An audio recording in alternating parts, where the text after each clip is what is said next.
Chief of the Air Force, the head of the National Security Agency, the U.S. military representative to NATO, the director of the Defense Health Agency, the head of the Coast Guard, and all of the service judge advocates general. Continues to push out tens of thousands of civilians who should instead be repairing our ships, testing equipment, providing health care. It's rooting out fully qualified, combat-proven service members solely because they are transgender to satisfy a petty animus. And it's censoring service academy libraries so that no future leader of our military can read Maya Angelou or Janet Jacobs' book on the Holocaust. Even Jackie Robinson's World War II service photo is not safe from culture warriors.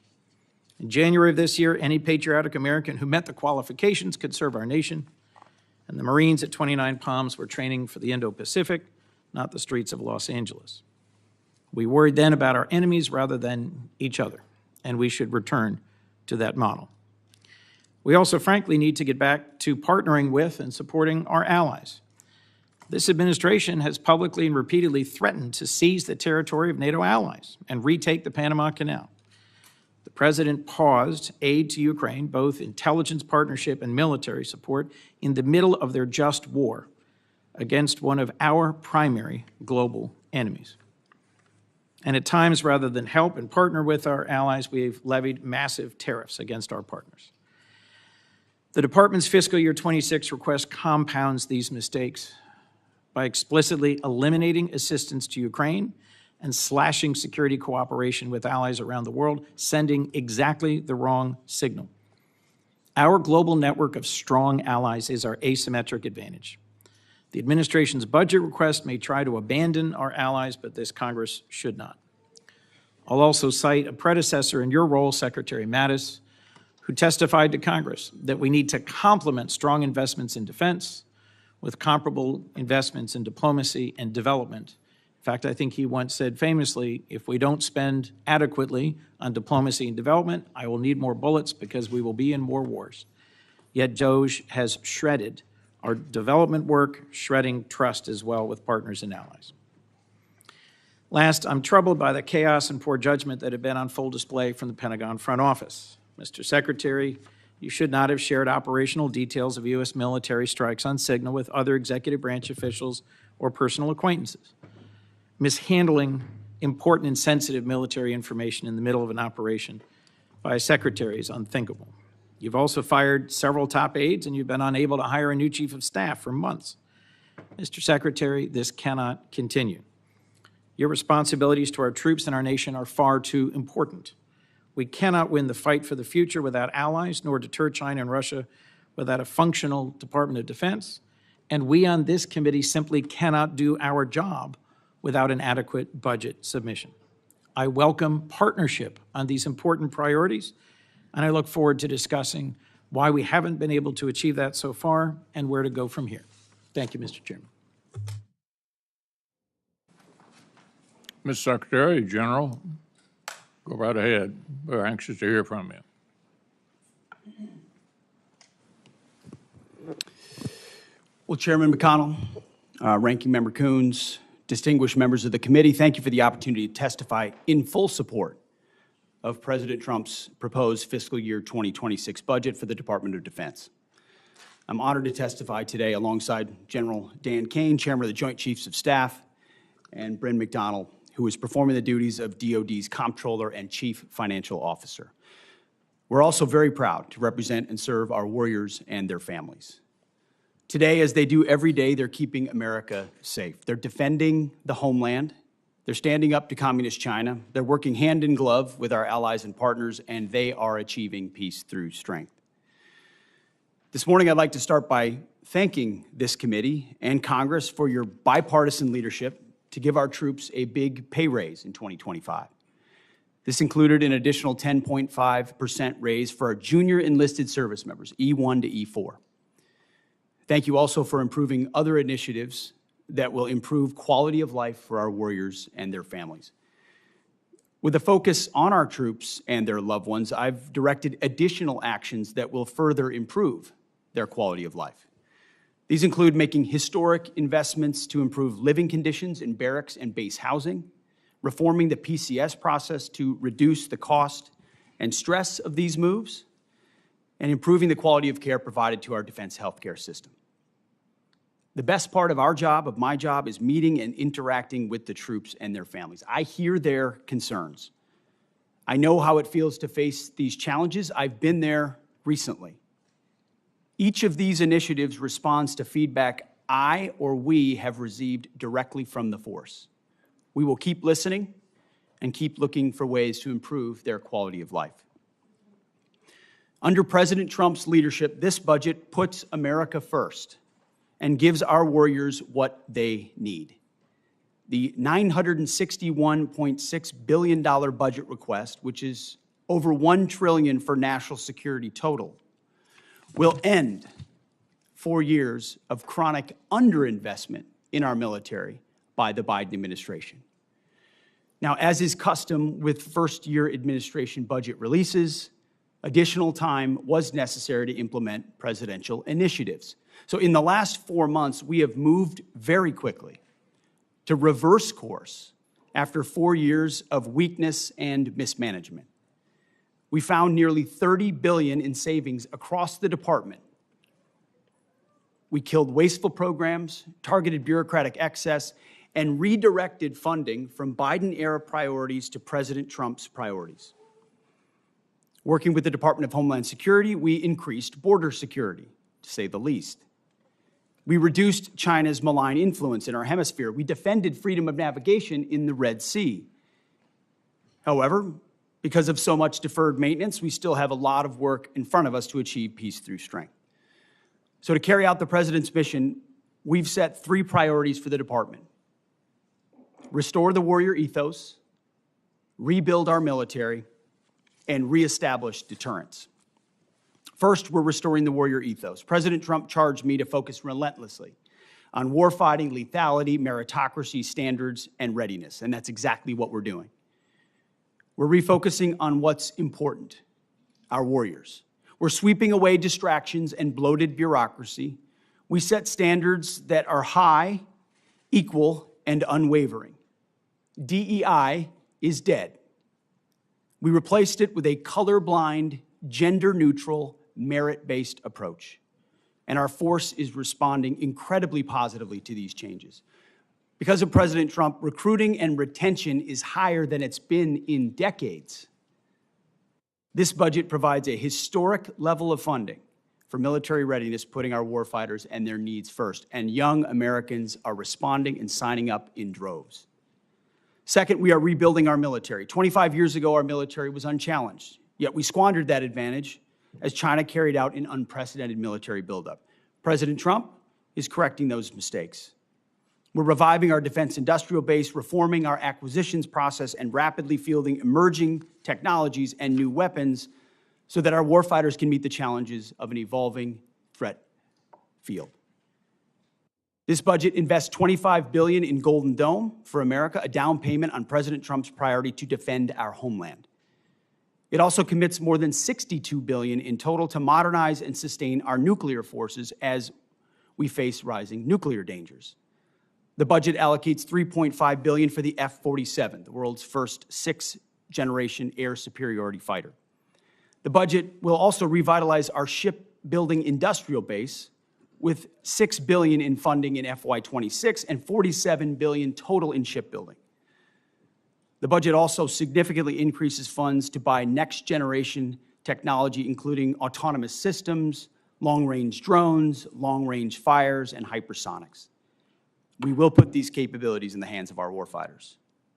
These steps will keep us the strongest and most lethal force in the world. Third, we're reestablishing deterrence. When an opponent sees our well-equipped and tough-as-nails warriors, they will decide that today is not the day to test American resolve. Credible deterrence starts at home. It starts with securing our borders. We will achieve 100% operational control of our border, and so far border crossings are down 99.9% from the open border policies of the previous administration. The Indo-Pacific is our priority theater, and China is our pacing threat. That's why I've traveled to the Indo-Pacific twice already to visit our forces and meet with our allies and partners. as we shift our focus toward the Indo-Pacific. President Trump looks to our allies and partners to be force multipliers alongside the United States. We are making progress in that endeavor on multiple theaters. We applaud those allies and partners who are stepping up, but also need more done more quickly, to include with our partners in Europe. As the President has rightly pointed out, it is only fair that our allies and partners do their part. We can't want their security more than they do. The Defense Department is executing a common sense agenda to achieve peace through strength. The threats we face are serious. Our investments to counter them must also be. That's what this budget does. It matches capabilities to threats. We long for peace, so we must prepare for war. We are overcoming decades of neglect and decline. We must fortify our position as the world's most lethal fighting force, and that means acting fast. This committee is a critical partner in everything we do. Your leadership and oversight is essential. We look forward to accomplishing these goals to achieve peace through strength, support our warriors, protect our citizens, and do right by our taxpayers together. May God grant us the wisdom to see what is right and the courage to do it. Thank you. Chair McConnell, Ranking Member Coons, Chair Collins, other ranking members of the committee, senators, thank you for having me today. I'm honored to join Secretary Hegseth and Ms. Bryn McDonald to appear before you today to testify on the President's fiscal year 2026 budget. Today's hearing reflects our shared commitment to maximize efficiency and accountability of our taxpayers' dollars, ensuring every expenditure increases the lethality and survivability of our joint force, and providing our warfighters with the advanced capabilities and cutting-edge technologies at scale required to dominate our adversaries. I've got deep gratitude for the leaders in this room and your commitment to helping deliver the capability and capacity required of our 2.8 million service members, civilians, and their families to deliver peace through strength. It's my responsibility as chairman to understand, advise, and integrate our joint force capabilities to confront the risks that we face worldwide. This demands a comprehensive understanding across every domain: land, sea, air, space, and cyber, across all the military services, every region of the globe, and all time horizons. It also requires making hard, informed decisions about where to recommend we prioritize our finite capital that you give us in order to determine and return the ROI on that capital. The President's budget enables the joint force to defend our great nation from adversaries, Mr. Chairman, as you said, seeking to do us harm. We're relentless in our pursuit of innovation and technology that allows us to hopefully deter war at every opportunity while ensuring that we're positioned to win should we be called upon to do so. This budget empowers the joint force to get after the Secretary's three pillars, as he mentioned: restoring the warrior ethos, rebuilding our military, and reestablishing deterrence. We intend to deliver that through ensuring that the joint force is properly armed, globally integrated, and ready to go. As I mentioned, the President's budget invests in our warfighters. To win on the battlefields of the future, our forces must be properly armed now, at scale, with the right mix of capabilities: lethal, modern, reliable, and survivable. Victory requires people and platforms that will allow us to overmatch the enemy, systems that will work under the most harshest conditions, and technologies that will give our warfighters a lethal edge. The budget gives us the necessary tools to reinvigorate our national and defense industrial base. And our nation is full of incredible talent, and we need every bit of it to support the warfighters' demands. This budget also helps the joint force to become more globally integrated.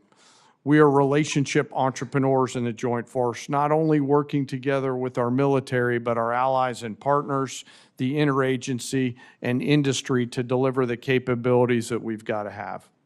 Finally, the President's budget reflects our mandate to be ready, always on the account, anticipating the next fight, not fighting the last fight, in order to deliver for our force and their families.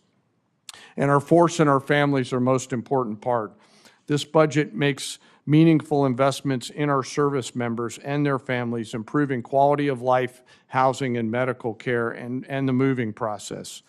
As long as our most precious asset, our people, are properly armed, integrated together, and ready to go, our citizens will be defended, our enemies deterred, and our nation safe.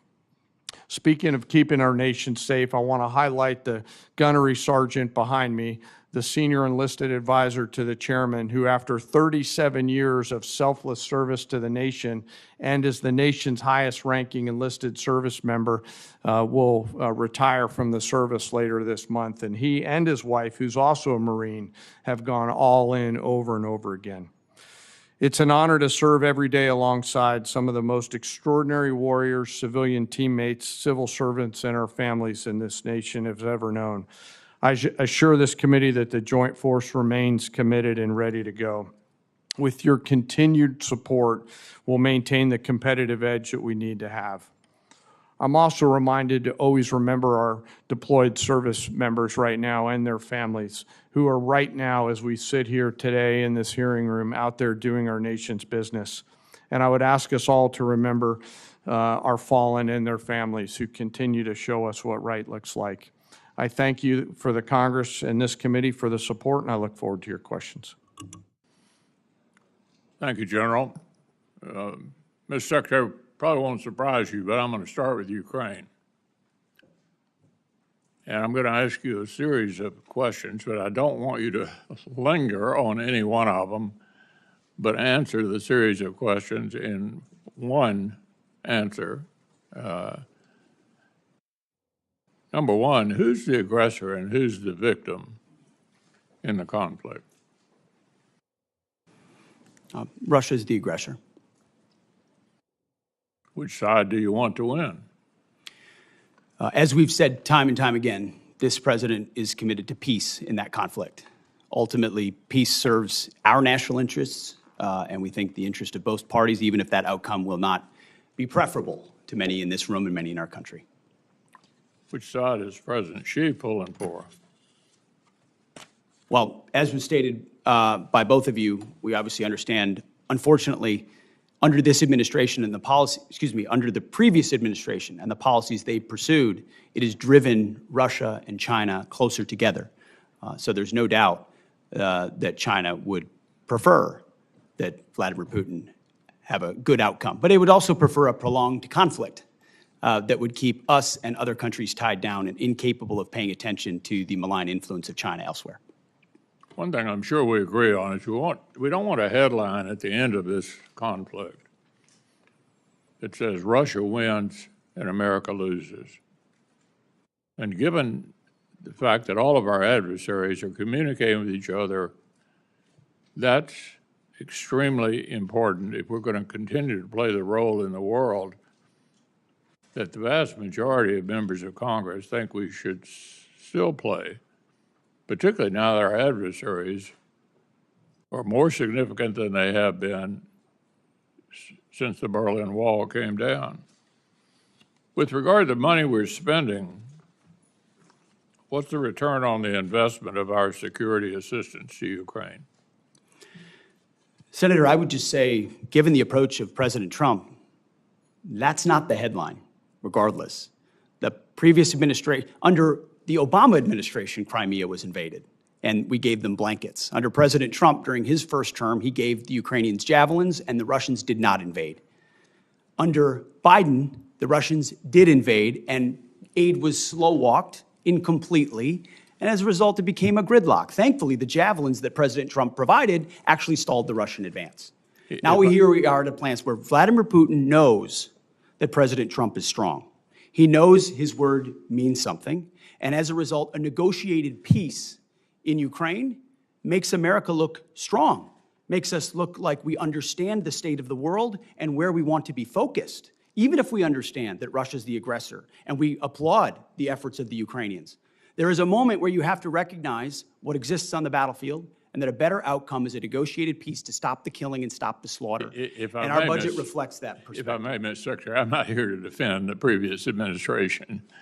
They were completely inadequate anyway, and I think you could make an argument that the precipitous withdrawal from Afghanistan was like a green light to Putin. But we are where we are, and beating up the past is not a plan for going forward to the future.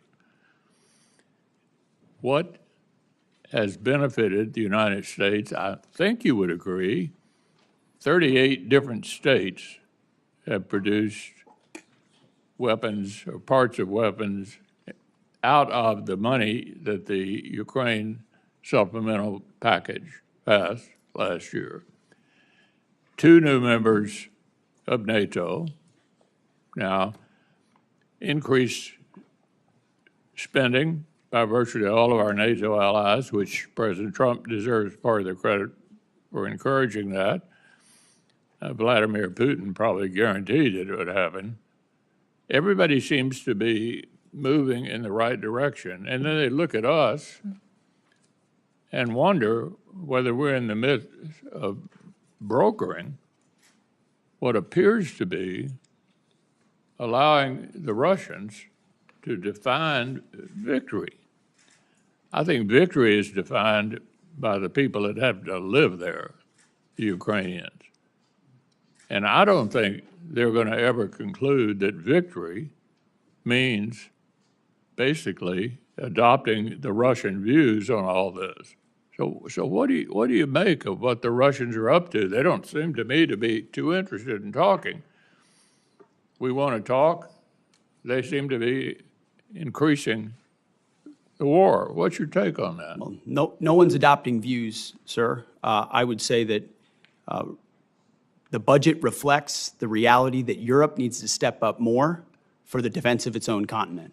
And President Trump deserves the credit for that. In his first term, in this term, we're about to go to The Hague, where we hope most European NATO countries are going to commit to a 3.5, 1.5 total of 5% defense spending, which was inconceivable before President Trump.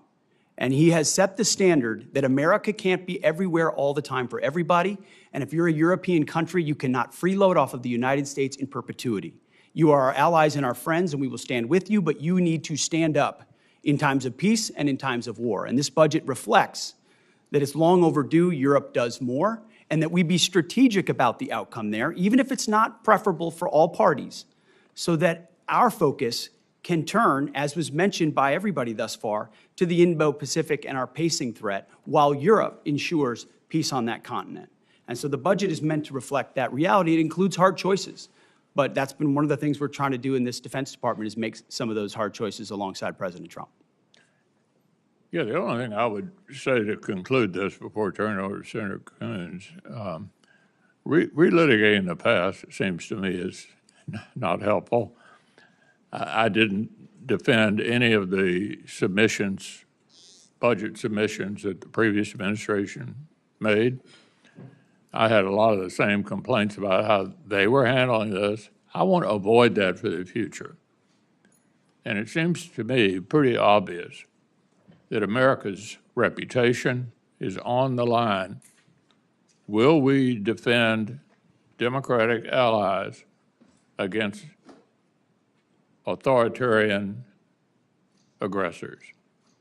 That's the international concern that I have about this.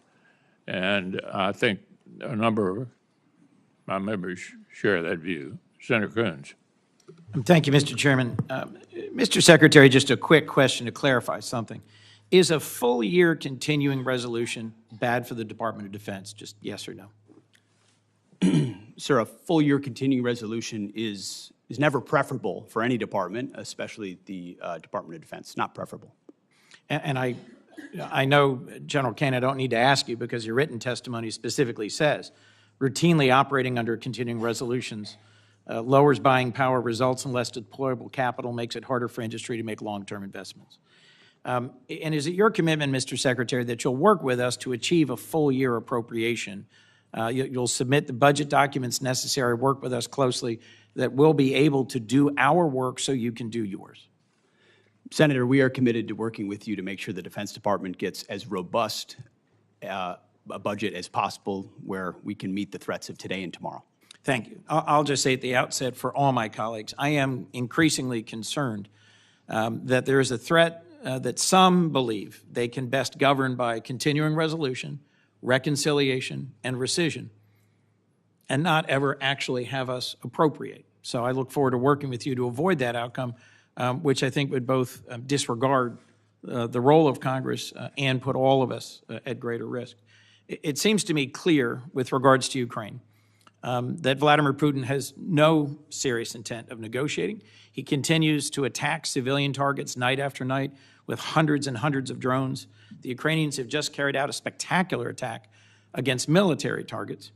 And it seems to me concerning that the 2026 request eliminates aid to Ukraine entirely. At the same time, the Senate has a strongly bipartisan bill led by Senator Graham and Senator Blumenthal to impose more sanctions on Russia, and many senators of both parties want to provide more aid to Ukraine. Would you agree, Mr. Secretary, that the United States should use every tool it has at its disposal, including additional sanctions, to pressure Russia to come to the table to negotiate a just and lasting peace for the war in Ukraine? Senator, every tool at our disposal? No. We have a lot of tools in a lot of places. Let me be more narrow. Let me that be we more need to narrow then. apply. You said, and I'll take some exception to this, that our European allies cannot freeload off the United States in perpetuity. My impression is that Article 5 of the NATO Treaty was only invoked once. It was after 9/11. And a significant number of our European allies and partners deployed to Afghanistan alongside us and suffered significant combat casualties. In the first 2 years of the war in Ukraine, a war of Russian aggression, 50 other countries stepped forward, deployed military support, delivered materiel, provided financial and operating support, and at regular meetings of the Defense Contact Group, your predecessor led that process of deploying military assistance. What message do you think it sends? That as Ukraine continues to suffer day after day of punishing attacks on civilian centers, we're not using the $3.8 billion in presidential drawdown authority that remains to send additional air defense and interceptors, and you yourself chose to not attend the Ukraine Defense Contact Group. Mr. Secretary, why not use the already appropriated presidential drawdown authority to deliver defense material badly needed by Ukraine? Well, Senator, as you know, the presidential drawdown authorities 71 through 74 still apply, and they are still flowing. There's some in reserve. To your question about my statement, and I served with a lot of NATO allies in Afghanistan as well. Incredibly capable Canadians, Brits, and Australians, and others. And grateful for them, and I've gotten to know a lot of them in this process going to Brussels. Amazing people, amazing countries. Thus, I was struck, Mr. Secretary. But we also wore a patch on our shoulder that said ISAF, International Security Assistance Force. And you know what the joke was? That it stood for I Saw Americans Fighting. Because what ultimately was a lot of flags, was not a lot of on-the-ground capability. You're not a real coalition, you're not a real alliance, unless you have real defense capability and real armies that can bring those to bear. And that's a reality that Europe is waking up to quickly, and we're glad, because they're our friends, and we want them to be safe and free and secure. And sometimes that takes true talk and tough love, and they've responded very well to that because we want them to succeed. And Mr. Secretary, let's just make clear for the record that our military partners in Afghanistan included many who served and died. Our Danish partners and allies on a per capita basis Don't try to make it look like I don't care about the investments of our partners. Of course I do. Mr. I recognize that there were lives lost from other countries. Of but course the bulk of the effort was Americans. And an alliance needs to include other countries and be more balanced. Mr. Secretary, to be a real alliance. As I pointed out in my opening comments, our partners and allies have stepped up, have invested, have engaged in the defense of Ukraine, and so should we. We should not be pursuing a ceasefire and a negotiated resolution to the war in Ukraine at any cost. Peace through strength means actually using our strength, continuing to support Ukraine, and securing a lasting peace. Putin will only stop when we stop him. And the best way to stop him is indeed through a stronger NATO, I look forward to the NATO summit. I agree with you that a significant investment by NATO in our collective security is a great investment, but we cannot abandon Ukraine. That would put us significantly at a strategic disadvantage. Thank you, Mr. Chairman. Senator Collins. Thank you, Mr. Chairman. And let me start by thanking you for framing what is at stake and for your emphasis on Ukraine. I also agree with Vice Chair Coons that the department has been unacceptably slow in providing us with the account level information that we need to draft the Defense Appropriations Bill. I agree with him that a CR is not conducive to the smooth and effective operations of the department, but I would respectfully point out to my colleague that the Appropriations Committee reported the Defense Appropriations Bill before the August recess, and it was the Democratic leader who decided not to bring the bill to the floor.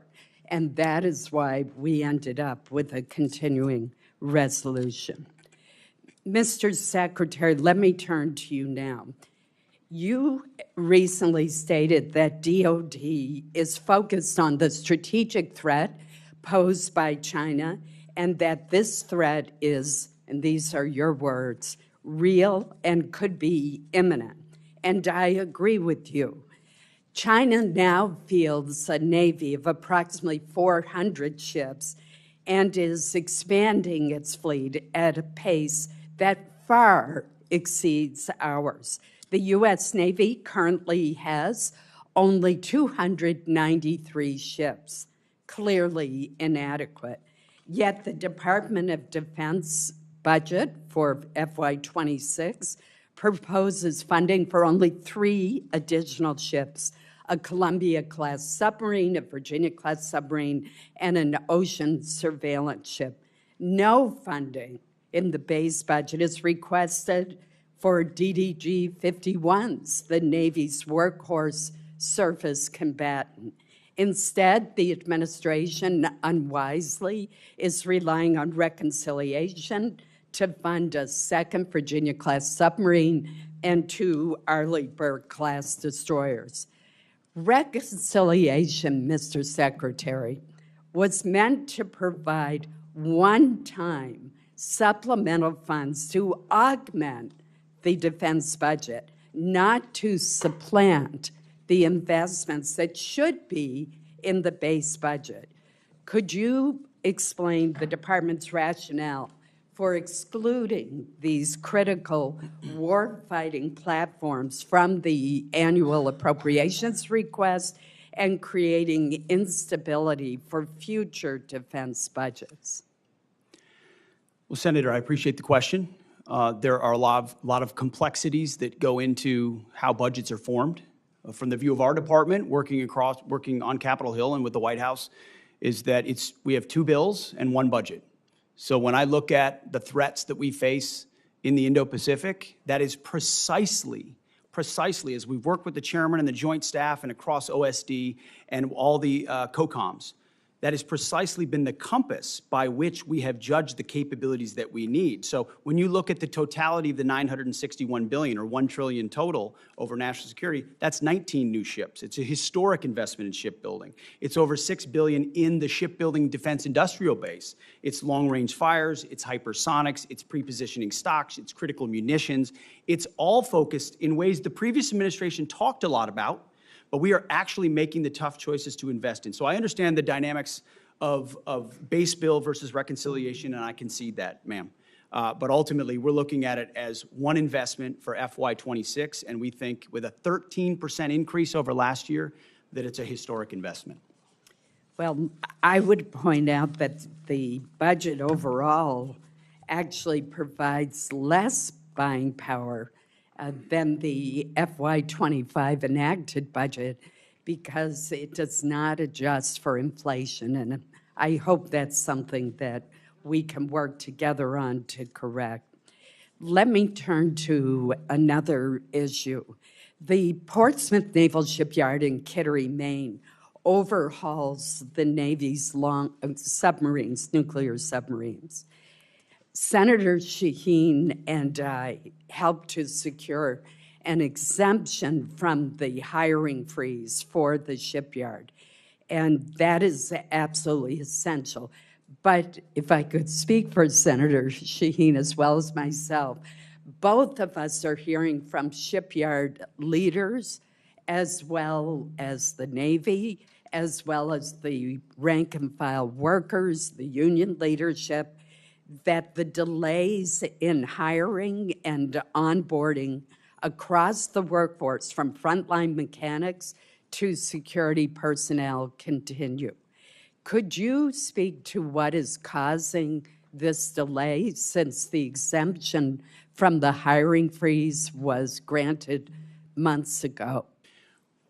Well, it's a great point, Senator. I will have our team dive into that because that should not be the case. There was very specifically exempted because of the importance of those shipyards, and whatever we can do to speed it up for you, we will do. Thank you. Thank you, Senator Collins. Senator Murray and then Senator Graham. Thank you very much, Mr. Chairman. Secretary Hegseth, you oversee one of the largest and most important organizations on planet Earth. More than anything, the Department of Defense needs stable, competent, and strategic leadership. And much as I had feared back in January, it is not what we are seeing under your leadership. In a matter of months, you have lost top aides and reportedly struggled to hire new ones. You have fired highly respected top military officials. You shared highly sensitive attack plans over Signal and apparently with people in your own personal circles, and you've not taken responsibility for those mistakes. All the while, the security challenges we face have grown larger, not smaller. And then in the face of these challenges, you have taken a series of actions that weaken our posture. For example, in my home state of Washington, which is home to many DoD installations critical to our Indo-Pacific strategy, you have pushed out almost 2,000 highly trained civilian employees, including at Puget Sound Naval Shipyard. Mr. Secretary, you talk about returning the department to its mission of warfighting, but I am repeatedly hearing that your policy and personnel changes at the Pentagon are only undermining, not strengthening our military's preparedness to protect our country. You are deploying the American military to police the American people. You're sending the National Guard into California without the governor's request. Sending the Marines not after foreign threats, but after American protesters. And now President Trump is promising heavy force against peaceful protesters at his D.C. military parade. Those sorts of actions and that sort of rhetoric from a president of the United States should stop every one of us cold. Threatening to use our own troops on our own citizens at such scale is unprecedented, it is unconstitutional, and it is downright un-American. We should all be speaking out against this and demanding accountability. Now, Mr. Secretary, I have to say, for people who tout their commitment to transparency and efficiency, I've never seen an administration more bent on hiding basic facts from American people. Your department has been unresponsive to congressional inquiries and oversight requests, all the while you are working to muzzle the free press, denying journalists access to the Pentagon press corps. Now, before I turn to my questions, let me just note, it is now mid-June, and we only, just a few days ago, received some, but not all, important portions of your budget request. It should not have taken this long to get this request, and we do still need to see the justifications in order for this committee to do its work. We're missing those. Not having a full budget at this juncture is really unacceptable. So I am deeply concerned. So let me turn to my questions, and this is important. This administration has put the civilian workforce under attack from day one, encouraging resignations, firing probationary employees, instituting hiring freeze, requiring OPM to approve any new hire one by one, and now, new last week, requiring prospective employees to explain how they would, quote, help support the president's executive orders and policy priorities. We have spoken with military installations across our country.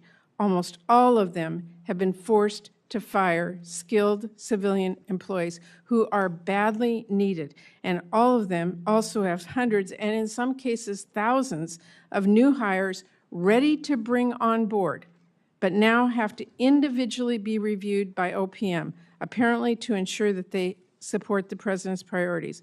Secretary Hegseth, I want to know, and keep your answers short, I have limited time, will you be firing more shipbuilders, yes or no?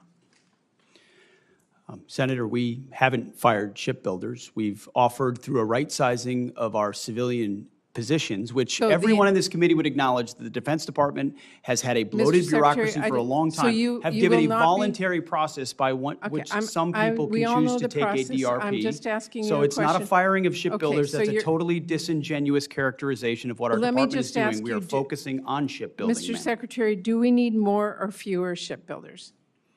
We are investing historically in our shipbuilding defense industrial base and workforce and ships in this budget, more than anything the previous administration ever Okay. did. So, well, you managed to fire highly skilled workers, including my home state of Washington, for no reason.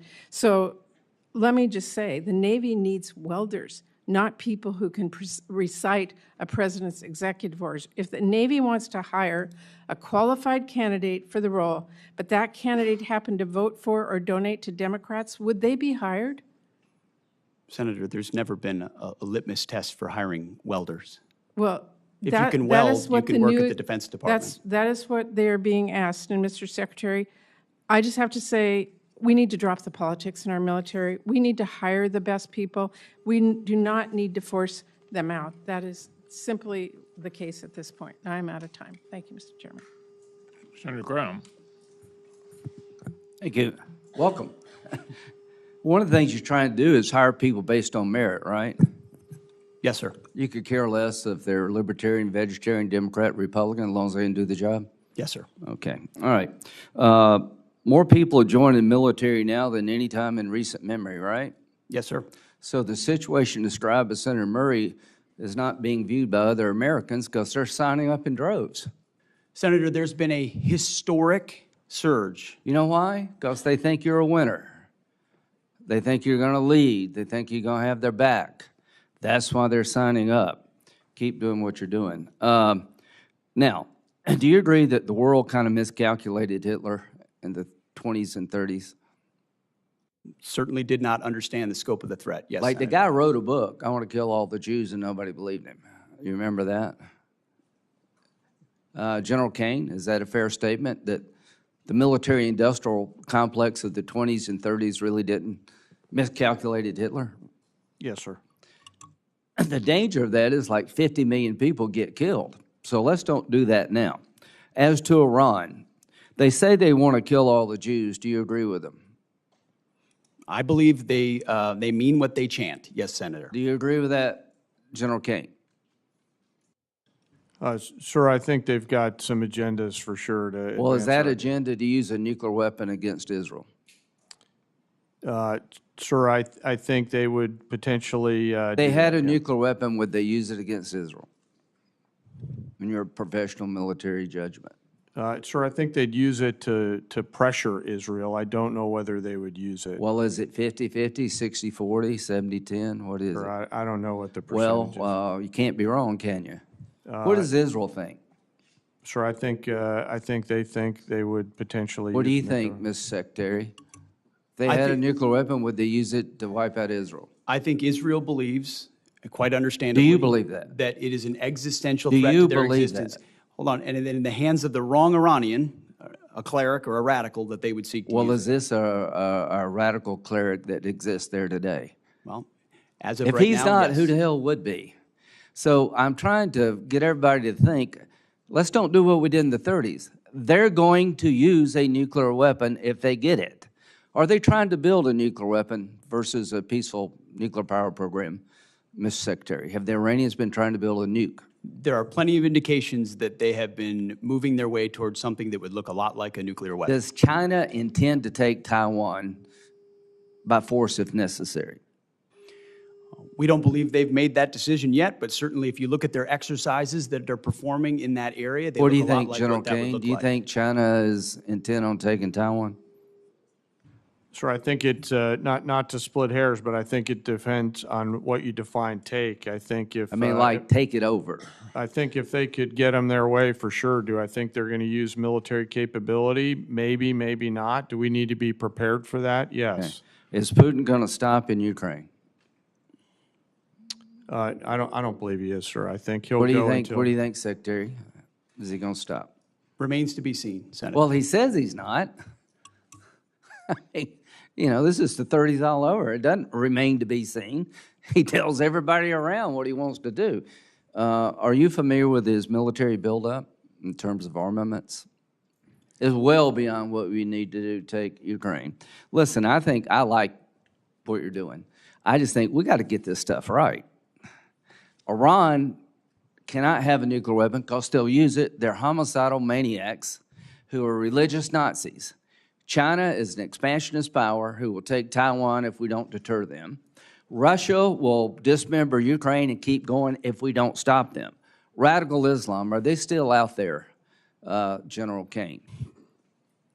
Sir, I think there are still folks that would do America harm. So is ISIS dead? No, sir. Is Al-Qaeda dead? Mostly, and dying more every day. Yeah, but are they still out there trying to get here? Yes, sir, to a So certain the extent. threat of radical Islam is still real to the American people? Yes, sir, if allowed to scale. We Yeah. work hard to not allow that to happen. And how you do that, you hit them over there before they come here, right? So we have a variety of ways, as you know. It's better to have partners than do it by yourself? Always, sir, yes. Okay, so go over just a little bit. The point is, radical Islam is out there. They're trying to get here. Ms. Secretary, if they had a nuclear weapon, would they use it? Would Al-Qaeda use a nuclear weapon if they had one? Senator, a nuclear weapon in the hands of al-Qaeda would be a very bad thing. Is there a whole lot of difference between a nuclear weapon in the hands of Al-Qaeda and the Ayatollah in Iran? I don't think so. They just have a different religious reason to do it. The point is, these budgets are important, but we need to up our game. We need to build more ships because China's building more ships. So we need to hit the enemy before they hit us. We need the ability to project. As to, final thought, as to Russia, China buys and India buys 70% of Russia's oil, Mr. Secretary. Are you familiar with that? Yes, sir. If they stop buying cheap Russian oil tomorrow, would that grind Putin's war machine to a halt? It's a vulnerability. Yes, sir. We have an ability through legislation to get China and India's attention that if you keep buying cheap Russian oil to empower Putin to kill Ukrainian children, you're going to lose access to our markets. I would urge you and the administration to use that tool to get the attention of China and India. I'll end with this. We're not going to evict every Russian from Ukraine. I'm a practical guy. But we got to end this war so we don't entice China to take Taiwan, and we don't encourage Iran to think we're just all talk and stopping their nuclear ambitions. So you live in very dangerous times. I want to help you. General Kaine, you're the right man at the right time. Thank you. Senator Reed, and then Senator Moran. Thank you, Mr. Chairman. Welcome, Mr. Secretary, Mr. Chairman. Mr. Secretary, you have already ordered 4,000 National Guardsmen into Los Angeles, plus 700 active duty Marines. That's against the advice and opposition of the governor, the mayor, and the chief of police of Los Angeles. And these forces are in addition to 11,000 military personnel, active duty and National Guard, that have been deployed to the southern border in support of Customs and Border Protection. Separately, the Department of Homeland Security has requested more than 20,000 National Guard troops to assist in, I quote, interior immigration efforts. And I understand you've approved an additional phase of 700 service members for this mission, with additional associated command and control from Texas, Florida, and Louisiana. This week, the Department of Homeland Security sent another request for DoD support to transport ammunition, quote, "to authorize military forces to detain or arrest American citizens, to provide DHS with military drone surveillance support, and to have the Marine Corps advise DSH on running joint operations." Is it your intent to approve these requests, all of them? Well, Senator, we very much support President Trump's focus on defending the homeland on our southern border, as well as supporting law enforcement officials doing their job in ICE in Los Angeles who deserve not to be assaulted, accosted, and rioted while rounding up one of the 21 million illegals allowed in as an invasion under the previous administration. I would Are you note, prepared to authorize DHS to use drones and also to authorize military forces to detain or arrest American citizens? Senator, every authorization we've provided the National Guard and the Marines in Los Angeles is under the authority of the President of the United States, is lawful and constitutional. They are assisting in defending So the answer law is yes. enforcement officers So the and law answer is enforcement yes. facilities. So in the answer is in the yes. execution of their job The answer is in the yes. city of Los Angeles. How are you paying for this? Is this done on a reimbursable basis by the Department of Homeland Security? Or is the Department of Defense paying for this? As we mentioned yesterday, a lot of this we are paying for, and some will collaborate with DHS on. And how is that done, given a CR which restricts your spending dramatically? What are you taking from? Readiness? Well, as we acknowledged, and I can pass to my colleague Bryn, who knows the details on this, but in 2025, where we took from, we have completely refunded and then some in the FY26 budget. Your whole ethic seems to be revolving on the lethality of the military force. How is this operation with Marines and National Guardsmen improving their lethality? Senator, you mentioned the 11,000 at the border. It's actually 13,000. And I've been down there to speak with them multiple times. And people will say that mobilization hurts readiness. When you talk to them, it actually improves their readiness. I'm talking about lethality. That's what you talk about all the time.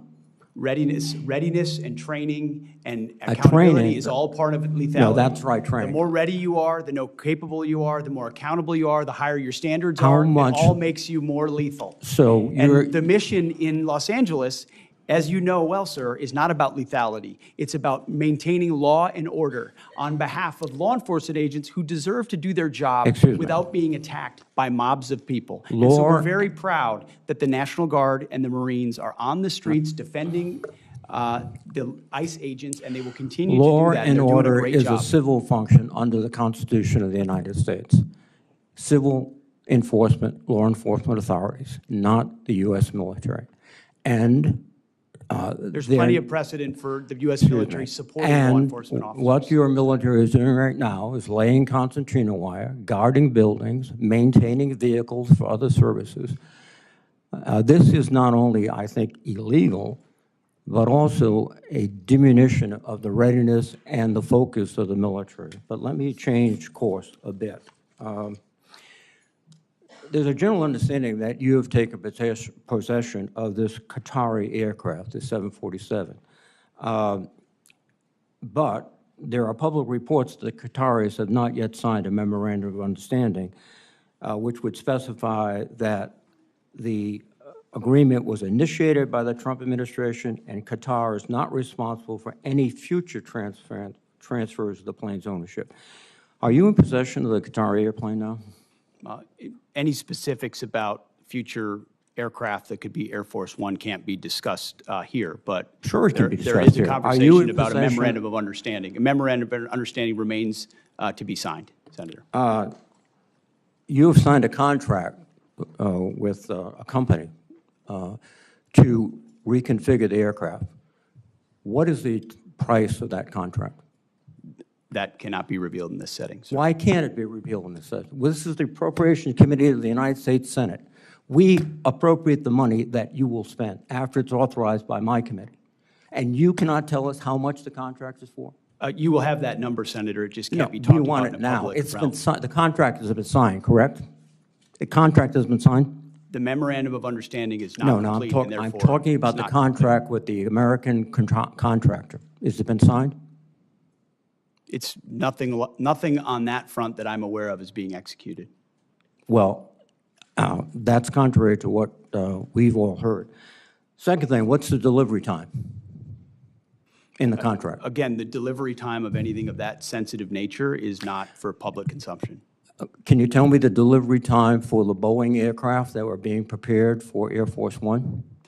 Was that in the contract? One of the problems is that the way we actually procure aircraft in this country takes so long Oh, that yeah. when it's ordered, it's 7, 8, 9, 10 years late, requiring the necessity for a stopgap alternative. Well, no. What you've just said is that the Boeing information was public knowledge. The delivery date, the cost overruns, but this is not. Because this is not only a bad deal for the American public, it is just it's gratifying the president's ego. That's all it is. Thank you.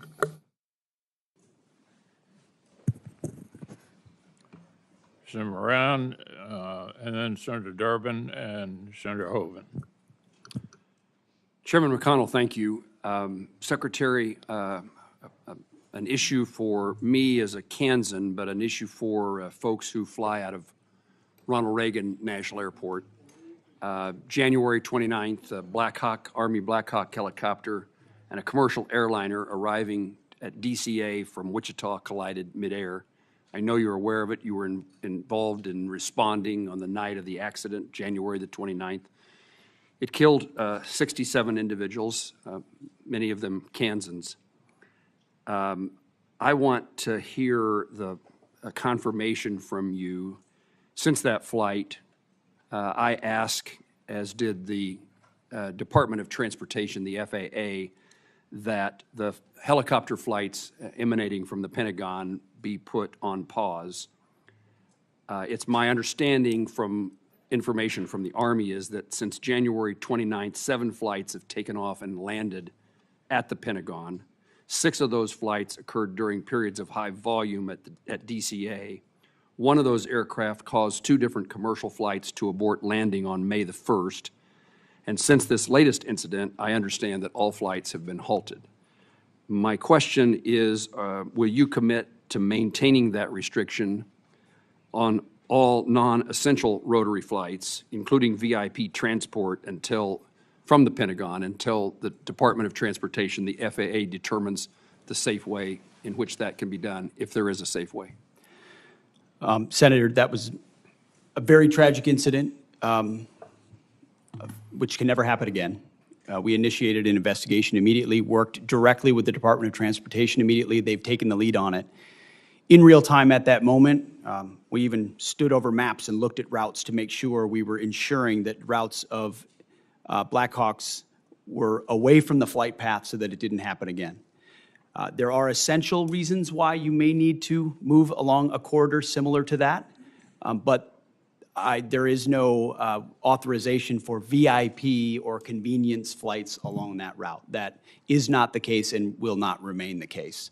You have our assurance that I'm working with Secretary Duffy very closely to make sure that the only flights that would be even in a modified path would be those that are necessary and authorized. And that ban, except for that ban on non-essential flights, including VIP transportation, remains in effect until Secretary Duffy reaches a conclusion if it's possible to fly safely.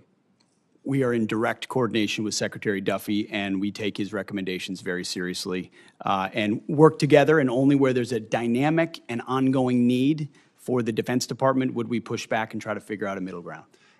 Thank you, and I compliment you on your response and engagement on January the 29th. I appreciate that very much, including the conversation you and I had that evening.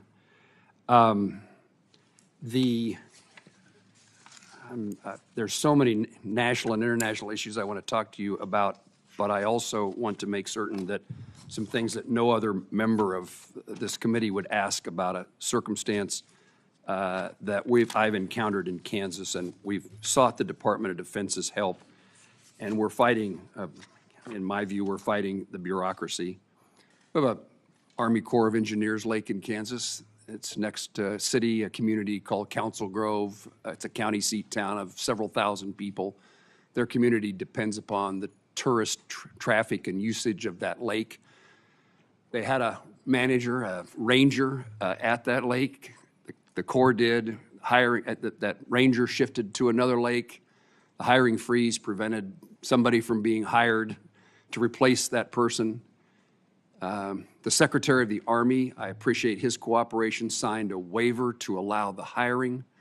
But now we have been told weeks to months for the Army Corps of Engineers to go through the hiring process to replace the person. And if I could get your attention or your staff's attention to see if there is not a faster way.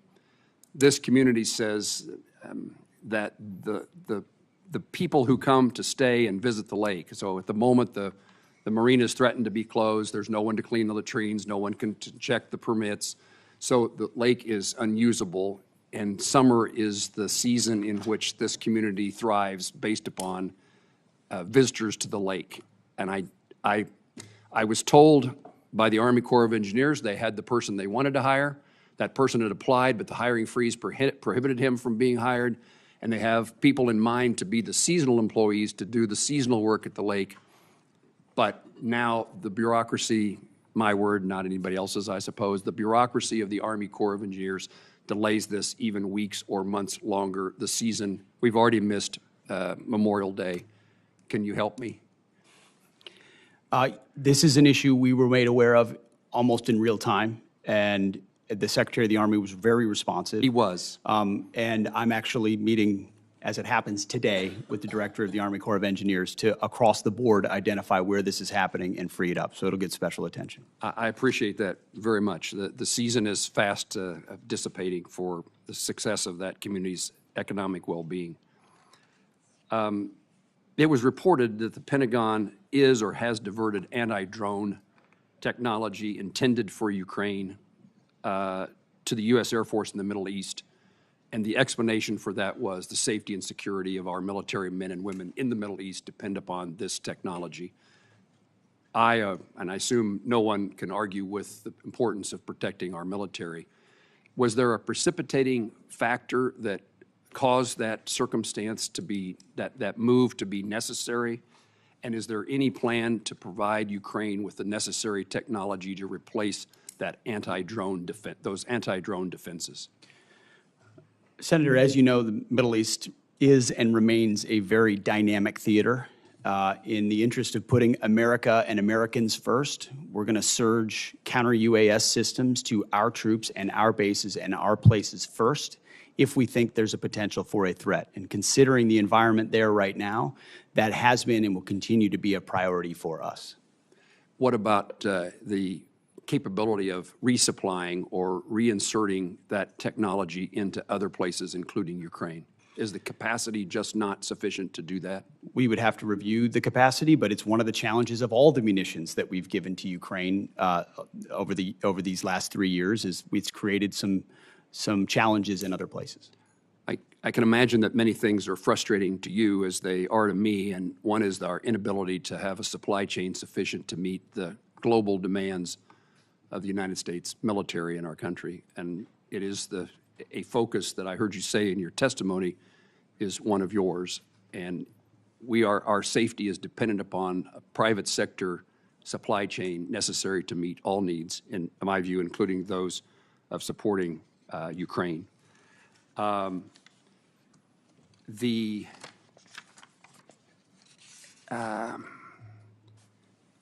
very supportive of the Department's review of our withdrawal from Afghanistan, the United States withdrawal from Afghanistan.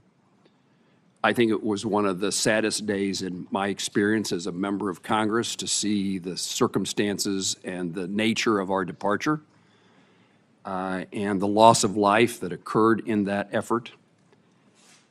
It is important that we do, when we're withdrawing, we do it in a way that protects our interests, and we did not do that in my view. It's also a poor signal to our adversaries that we are feckless, we're incapable of doing things well. It also is a message to our allies that we may not remain strong and keep our commitments to them. So while I wouldn't debate the departure from Afghanistan, in my view, it's undebatable about the nature of the withdrawal and how damaging it was to our country. In the midst of all that chaos, we abandoned thousands of Afghans who worked side by side with Kansas soldiers. I hear about it frequently, and I heard more about it back at the time about who we left behind that were allies and friends of those who served. Can you help fix the problem of those who are in limbo, who were our Afghan allies, and their status either here in the United States or their status waiting to come to the United States? What should be our policy? Senator, our doors have been open and Could I just unprecedented. take a minute to encourage everybody to stay within the 5 minutes, because we have a number of senators here who need to get a chance. I obviously violated the rule and didn't know it, Mr. Chairman. So after Senator Moran, we'll go to Senator Durbin and then Senator Hoeven. Mr. Secretary, I'll follow up with you. Okay. My turn.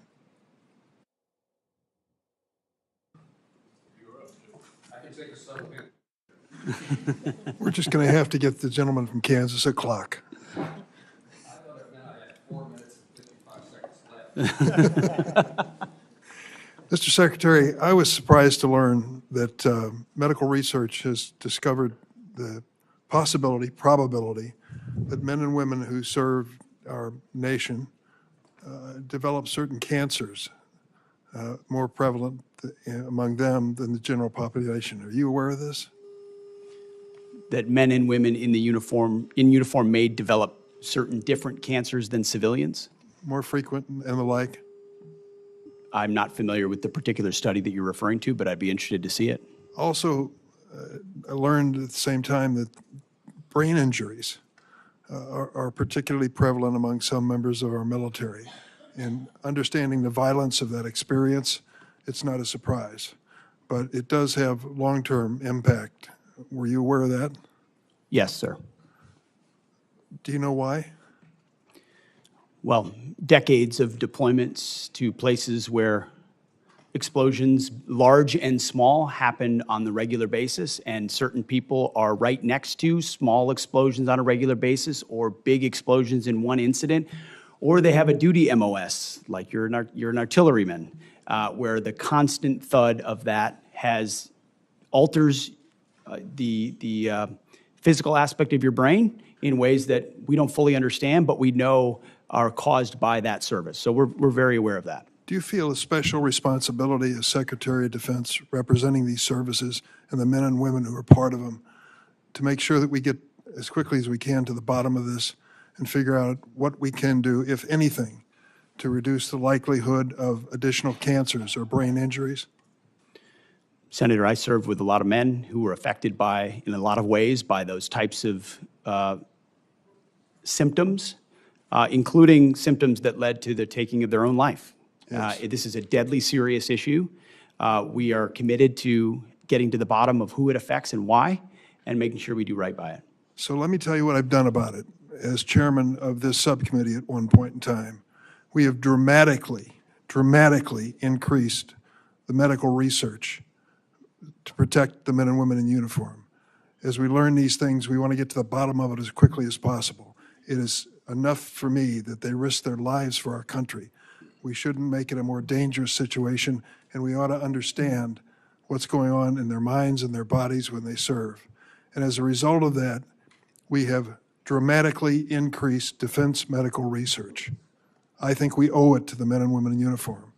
Your budget cuts two-thirds of that amount for defense health research. How can that be consistent with our mutual goal of making the military life a safer life for our men and women in uniform? Well, Senator, I would take issue with your characterization that all two-thirds of that, whatever was reduced, is focused on the issues that you just spoke about, because those are issues that, as a secretary who's very close to these issues and knows people close to these issues, my team knows that's exactly the type of research that we would fund. But we did find lots of other research inside the Defense Department to the tens and millions, and in some cases, hundreds of millions of dollars that was a boondoggle for the American people. And Why? we were, Why do we you were say? proud to get Give me rid an of it. example of a boondoggle in medical research in There are defense multiple. health. I mean, we're talking about some stuff I shouldn't say in public. You know, marbles in the rear ends of cats, tens of millions of dollars, things that don't Is this have like the a 300 connection 300 to is this- what is you're like- talking about. Is So this I like the respect 350-year-old Social Security check that the president told us? Senator, I respect completely the issue that you're speaking with, and this department couldn't be more sympathetic to that and Well, ensure that it's funded. But the Defense Department has been a place where organizations, entities, and companies know they can get money almost unchecked to That's whether or not not true. it actually applies to things that happen on the battlefield. That's just not That's even what close. we worked very hard to find in ways that other secretaries have not. Let me tell you, This that's committee and others talk about waste, fraud, and abuse all the time.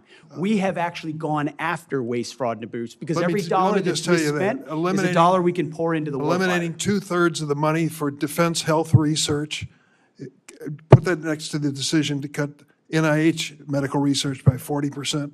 Does that make America great again for these military families? I don't think so. $45 million for a parade, for God's sake. Money should be put in defense medical research instead of wasted on some pomp and circumstance for the president. This is not consistent with what the men and women in uniform deserve. Senator Hoeven, then Senator Schatz, and Senator Bozeman. Thank you, Mr. Chairman. Want to thank you for being here, and I want to thank you for your service as well, Mr. Secretary General. Appreciate it. I want to talk about our strategic defense, and in two aspects. One's our nuclear forces, and then the Golden Dome concept. And if you think about it, you know, they really go together. In other words, our nuclear forces, the nuclear triad is what has kept any country from ever challenging us with any kind of nuclear weapon, right? And it's done that since World War II. So it's vitally important that we maintain the strongest nuclear arsenal in the world. Would you agree with that, Mr. Secretary, and also General? Senator, no doubt. Our nuclear triad is the silent foundation of our entire deterrent effect. And that's why this budget fully funds all three legs of the triad and makes sure we're leaning forward and ensuring we have the most capable nuclear deterrent possible. General? Sure, I'd agree with that, sir. Right. It is the bedrock on which all our conventional forces reside. So we've got to update our nuclear forces to make sure that they're always superior to any near-peer adversary. That's the Sentinel program. Now, in 2025, 1.7 billion was taken out, which we are putting back in through reconciliation, and there's 4.1 in 26 versus the 5 that was originally asked for by Air Force. But that's an overlap in terms of it's actually only 2.6 because that 1.5 is being brought back in.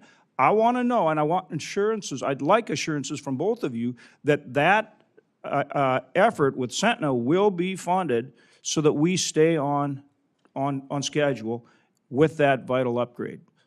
Secretary? If you want, we could have Bryn speak specifically to that. Can you, that we are funding it fully? Yeah, the key question here is a commitment to keep that on schedule. Yes, sir, the Sentinel is fully funded. The only reductions in 26 were a reflection of the Nunn-McCurdy breach that the Sentinel program experienced. But since then, there's been a restructuring, which the Secretary can speak to. And Secretary and General, y'all are committed to keeping that on schedule and providing the funding to do The it? challenge with that program has been how it was administered from the beginning, which everyone in this committee is aware of, leading to the Nunn-McCurdy breach, needing to an understanding of how we do it properly. We are putting our best people with a daily focus on this program to get it back on track because that's how important it is. So you are committed to keeping it on schedule. And on Nunn-McCurdy, General, the Air Force, I want to commend. They've done some good work, and we've worked closely with them. But we need a commitment to keep the funding going, to keep them on schedule as well, with the revisions based on Nunn-McCurdy. The funding is there, Senator. It will be incumbent on the service and others to keep that on track. But it has not, thus far, been a program that's done that. Right. But I'm not criticizing you. I'm trying to make sure you're committed to keeping that funding in place to do it. Is that the case? The funding is in the budget for FY26 completely. Okay. General? Sir, I'm guessing you know that in my job, I don't actually fund anything. I just recommend and advocate for. So I'm going to defer to my bosses to the left on the. I understand, but there's a difference between what you all in the Air Force have asked for and what's in the budget. Yes, I sir. understand the non-McCurdy adjustments. I just want to make, and we're working closely with Air Force, and we'll continue to. I just want to make sure the commitment's there. Sir, you've got my support to continue to advocate for the program through the Air Force and through the chief and the secretary down there. Thank you, sir. And then I want to flip to the other side of the coin, which now is Golden Dome. I mean, we've got the nuclear forces, so nobody ever tries to fire a missile at us, right? And then with the Golden Dome, it's, well, I guess if they do, we're going to take it out. Now, in that regard, you've got a number of programs that are critically important to our capabilities to make sure that we have better technology for our forces than our near peer. So, for example, TRMC, Test Resource Management Center at Air Force, we're now developing the Sky Range program at the Grand Forks Air Force Base, which enables us to test hypersonic missiles. I wonder, George Rumford leads that program. I wonder, understand your commitment to that program, to drone, counter drone, which we're seeing is so important. And again, we've got both a test site as well as Grand Sky Technology Park on the Grand Forks Air Force Base. Your commitment to upgrading ISR, not just trying to do everything from satellites. So think next gen ISR, taking beyond Global Hawk, right? Which you need in places like, whether it's supporting Ukraine or certainly in the Middle East, and like the very good work you did taking out the Houthis and putting a stop to that nonsense, okay? And then also SDA and the low Earth orbit satellites. Starting with you, Secretary, talk about your commitment to those programs, and if you agree they're vitally important, both in terms of achieving Golden Dome, but in terms of our near-peer challenges, in terms of maintaining our capabilities, our superiority. And same thing, General, I would put the same question to you as well. Well, Senator, I certainly agree about your lens. Your lens is near-peer adversaries, capabilities to threats, and defending the homeland. Things like hypersonics, like UAS, counter-UAS, ISR, critical to that. That's why there's robust increases in those budgets in all of those places, both for how they might be applied in the Indo-Pacific or elsewhere, but also integrated into the Golden Dome. Thank you. Senator Schatz, and then Could the General respond? Sir, I'd echo the Secretary's response. The effects are the key, and we'll stay close on the effects that you're trying to achieve, and I appreciate your advocacy for those effects. Yeah, I'm going to continue to work very hard to make sure that we have resources going into those programs, because that's where, as they say in hockey, that's where the puck's going. Yes, sir. Thank you. We'll take all resources at all times, sir. Thank you. Thank you, Chairman. Secretary, thank you for being here. Good to meet you. General, thank you. Ms. McDonald. I'll start with General Kaine. Is the United States being invaded by a foreign nation? Sir, thanks for your question. I think at this point in time, I don't see any foreign state-sponsored folks invading, but I'll, be mindful of the fact that there has been some border issues throughout time, and defer to DHS, who handles the border along the nation's contiguous outline. Is there a rebellion somewhere in the United States? Sir, I think there's definitely some frustrated folks out there. I mean, if frustrated folks were a rebellion, and I guess that goes to my question for the Secretary. Two things. There should be some sort of paper flow that the committee, the Congress, the public can look at in invoking Title 10, Section 12406. So can you give us some clarification on whether the orders that were issued apply to specifically Los Angeles, to California generally, or is this a nationwide order? The orders that have been issued, which are publicly available and known, relate to an ongoing situation in Los Angeles, which could expand to other places. But it's quite easy to point out that there has been an invasion of 21 million illegals in our country under the previous administration. So This what country- administration was elected Can we to take get a turns? hold of that. Yeah, could we just And take when you turns? have Yeah. ICE officers being attacked with concrete blocks, Secretary, I they would should really. be allowed to do their job. Secretary, I'd really like to not try to create a viral moment for either of us. I'm actually trying to understand kind of the scope of this order. The order effectuates the ability to mobilize the Guard and the Marines. In the order, it does not specify a location. It does not specify which Marines or which Guard. And I'm trying to figure out, if you decided to do this collectively in Kansas or any other place, would you need to specify a new sort of fact pattern? Or do you think this order applies to any Guard, anywhere, any service branch, anywhere? It's just I get your justification.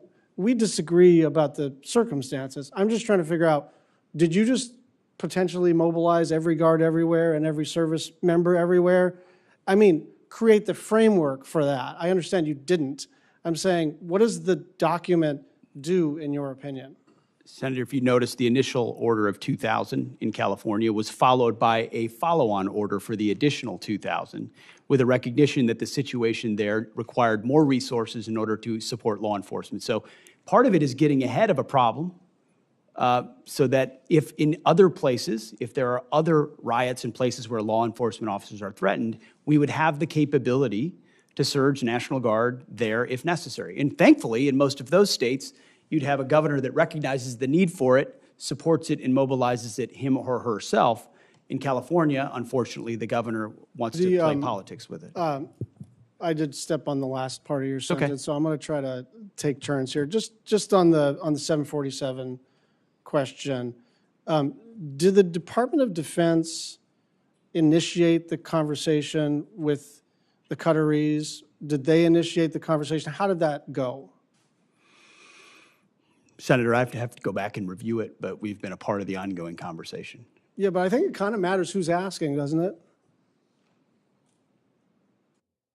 Ultimately, the Defense Department is, or soon will be, when the memorandum of understanding is signed, in receipt of a gift from the Qatari government that could serve, once it's modified, eventually as something that the president could use. I mean, I think this is illegal and unconstitutional, and I won't rant about that, but I actually think from the standpoint of our collective responsibilities, it very much matters what the paper flow was, who started these conversations. Did it come out of the White House? Did it come out of the Secretary of State or the President or the SecDef or at a lower level or ambassadors?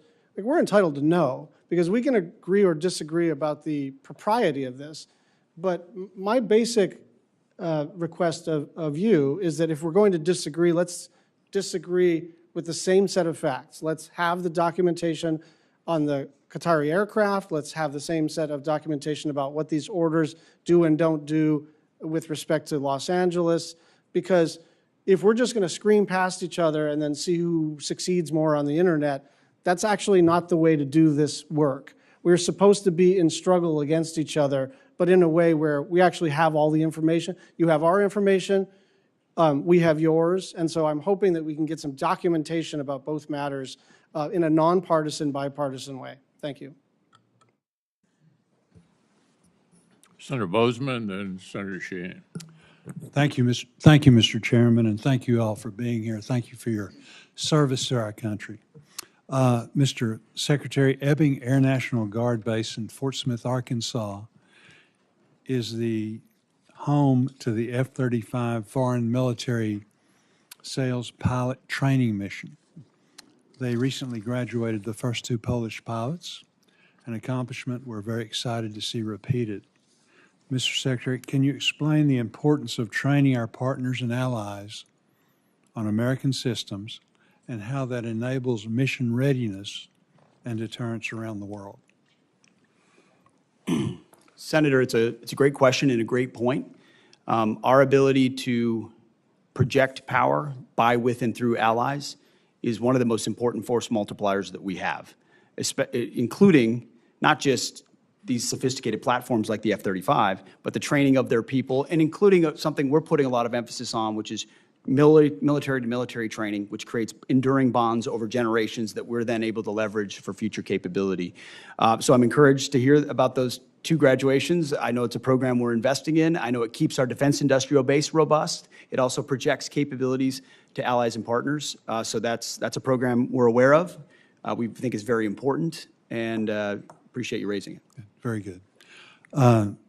General Kaine, we've seen how quickly munitions are expended in high-intensity conflicts like in Ukraine and Israel. How vital sustained supply chains are in modern conflict, the importance. I had the opportunity of taking your predecessor into Camden, Arkansas. Yes, sir. To see the great work our industry partners are doing to help solve the problem. However, the department's organic industrial base also fills important capability gaps. Do you believe the department's organic industrial base meets our munitions needs? And if not, where can we invest more to fix that? Sir, I appreciate the question, especially about munitions. You know, one of my jobs as the chairman is to make sure that the youngsters have the combat capability that they need at scale before they need it. So I appreciate the committee and the Congress's investment in the defense side of the munitions build base. My hope is, as I've talked about with some of the committee leadership before, is that we can raise everybody's capacity. Do that through changing the culture in not only the munitions production, but across the entire national and defense industrial base. Encourage competition to keep the prices down. Write better contracts and increase the overall capacity. So I appreciate your investment in the government side. I hope we can continue to grow the private side as well, not just here, but also in our closest allies and partners. It's an important issue, sir. Thank you. Very good. Thank you. Mr. Secretary, while Ukraine's Operation Spiderweb was a success, it also highlighted just how vulnerable our installations remain to potential attacks, particularly from emerging threats.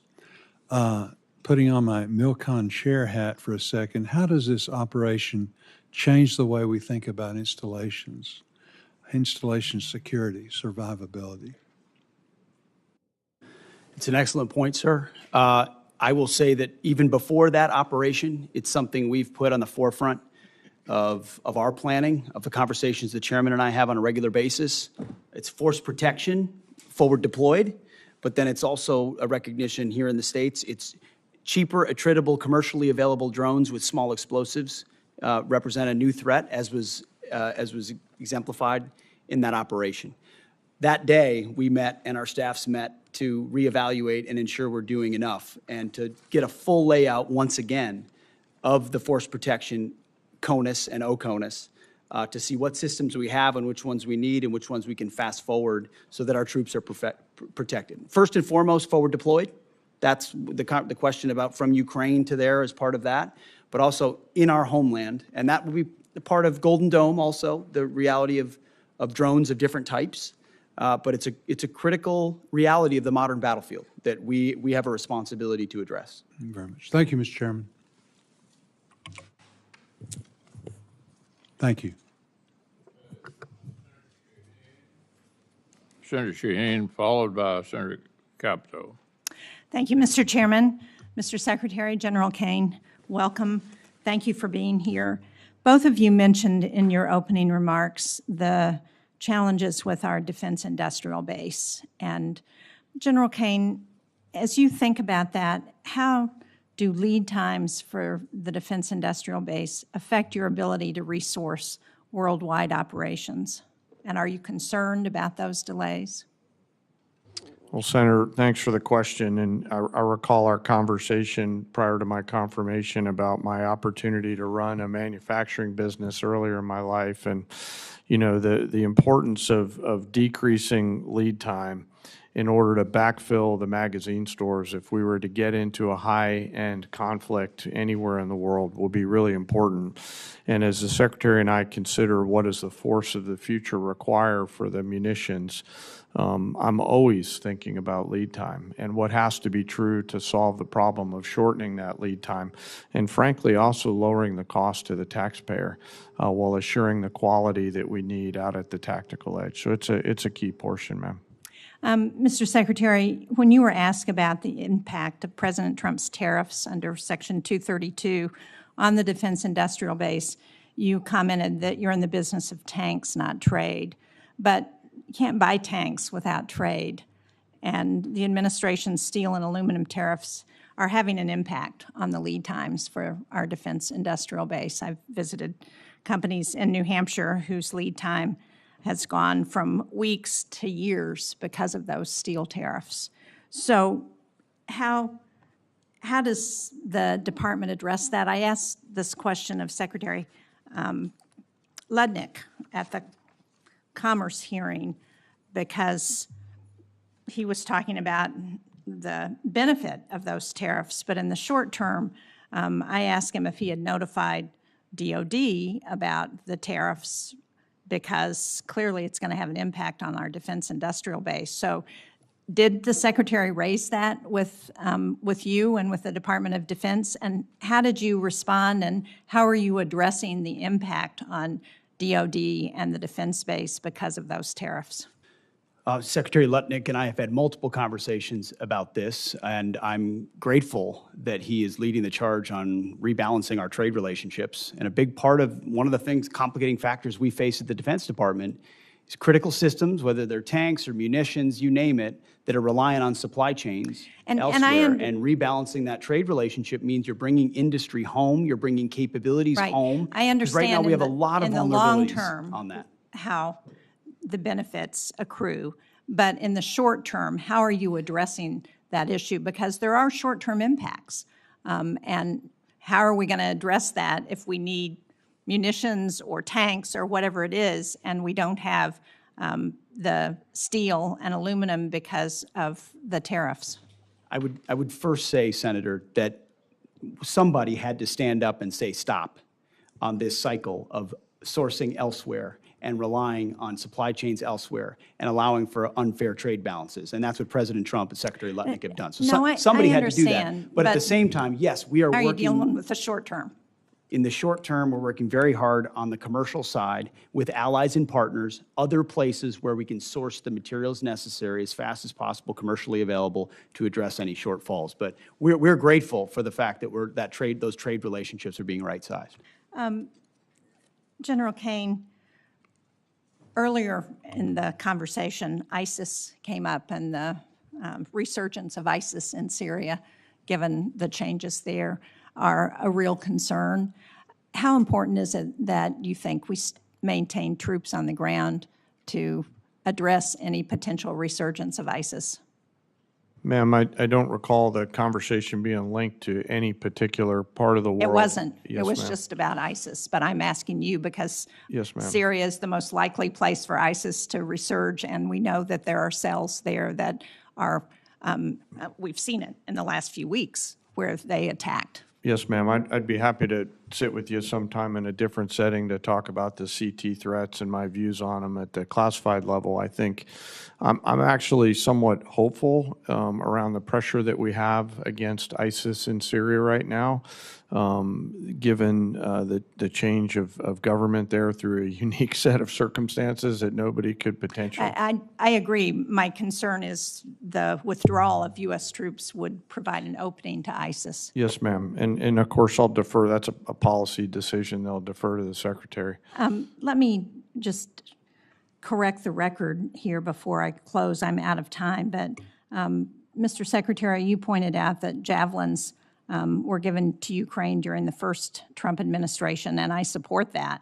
But I would point out that he was impeached over holding up giving those javelins and equipment to Ukraine. So I think as we look at the record, we ought to try and be accurate about how we portray things. Thank you, Mr. Chairman.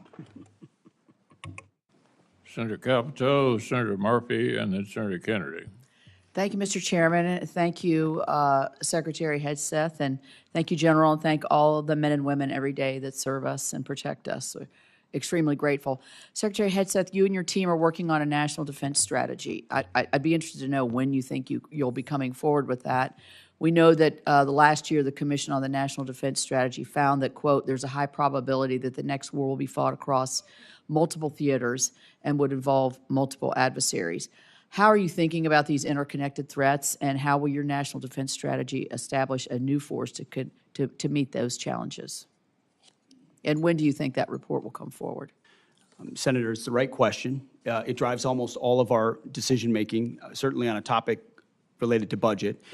We did an interim national defense strategy almost immediately upon arriving because with a new administration, our planning guidance was from the previous administration that we think had the wrong priorities or some of the wrong priorities. And by issuing that interim national defense strategy, it allowed our building to plan around the priorities of President Trump. So that was, and that interim national defense strategy focused on defending the homeland, a recognition that that is important, our pacing threat in the Indo-Pacific, and then burden sharing for our allies and partners, making sure that they're stepping up so that we can focus where we need to. I would anticipate that our national defense strategy will include a lot of those ingredients, but more fully developed. I would expect late summer. Okay. Is if I were to put a pin on it. But that interim strategy has driven why we're investing, where we're investing, and I think driven a lot of difficult decisions. There are things in this budget that we have to address that have been deferred for a long time, that we're willing to say that may have been a fight for the last 20 years, but it's not as applicable to the long-range fight we think we may need to be a part of in the future, or it's not survivable given what we've seen in the last 3 years in Ukraine and the way the battlefield is changing. That's what I would hope the American people would expect from their department, leaning on the military expertise of our uniform class to try to get it right. Thank you. We'll look forward to that report, and that leads me to my second question. And I'm interested in listening to all the questions that this hasn't been asked, and this is a question on space superiority. I mean, in my view, I think a powerful destabilizing force would be if China were to get the superior hand in space. General Saltzman has said that he feels that we do not have what we need to fight on our terms. So I would imagine in your national defense strategy, but also reflected in your budget, how does this match with the need for us to become space dominant? I would be remiss if I didn't take a moment to point out that it was President Trump that created the Space Force, when a lot of people said he shouldn't in his first administration, and that's been critically important to us gaining advantages in that space, to include our ability to implement something like the Golden Dome. We also are able to leverage world-class private companies that come alongside DoD to help us with that capability. Obviously, how we rapidly field things is going to matter. And then you'll see, some of which is classified, obviously, ways in which we're investing in this budget to ensure we maintain dominance in space. That is the frontier. That is a COCOM, if you will, that we need to be able to understand fully and defend against and match our adversaries. Well, it's interesting because I think there's a tremendous interplay between the military superiority that we could achieve in defensive capabilities in space, along with what's going to happen in the private sector. Because if we don't achieve this militarily or defensively, we're not going to be able to have the private sector superiority that we all enjoy in every facets of our life. So, last question, you mentioned, and I'm very proud of this fact, that the recruiting goals that have been, we've seen them falling short, with the exception of the Marine Corps. I want to give them a shout out because they were meeting their goals. You said that they are higher. So I assume you have some of the statistics as to how much the recruitment is up. I'm curious to know for women, is the recruitment up for women, and how you see that? Do you have the statistics? Yeah, I mean, I think there was plenty of pre-criticism that certain groups would not be interested in joining the military in this environment, and we've seen the exact opposite. Because for us, it's not about women or men or black or white. It's about, we want the most qualified Americans possible in our ranks who are ready to go, and they have responded. So across the services, the Army's 4 months ahead. The Air Force is way ahead. The Navy's way ahead. And we're going to meet goals well beyond the goals that were reduced by the previous administration because they could not recruit. So we're talking about far surpassing anything that was done before. Is there one prevailing thought when you're doing your after recruiting, talking to a recruit that's signing up? What's the difference? The difference is a commander-in-chief they believe in, Senator. Thank you.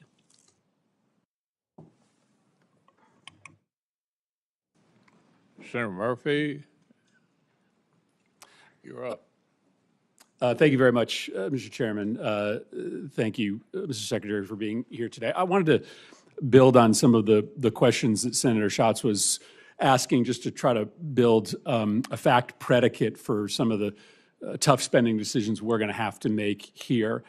Just to confirm, I heard you say with respect to the gift of the plane from Qatar that we do not yet have a signed MOU with the government of Qatar. Is that right? Correct. We're in the process of working through that.